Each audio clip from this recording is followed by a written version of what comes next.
Okay, so paano ba nagkakaroon ng HPV? Kunwari hindi tayo vaccinated, paano nagkakaroon ng sakit na HPV? Para marinig ng ating mga kababayan, lalo na ng mga kababaihan.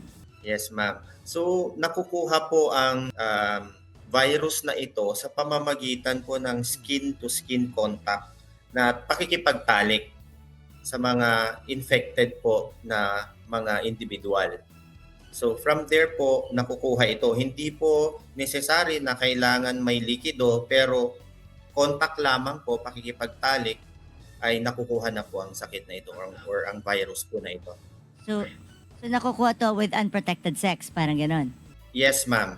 Okay. So, kaya ito, we try to protect our children. Di ba para siya sa mga kababaihan na bata pa? Yun ang alam ko, tama ba dapat mabakunahan ang mga girls? Anong age ang pinakabata na dapat tumanggap? Kumbaga, ano yung starting age na dapat maturukan na ng HPV vaccine? Opo.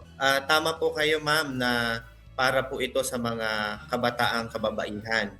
So ang pinakamaganda pong timing na pagbibigay natin sa bakuna ay ang edad na 9 years old dahil sila po ay hindi pa engaged into sexual intercourse. So maganda po na maprotektahan na natin sila ng mas maaga. Hindi naman po ito advokasya para makipag-engage sila sa sex pero para protektahan po sila sa mas maagang edad o panahon.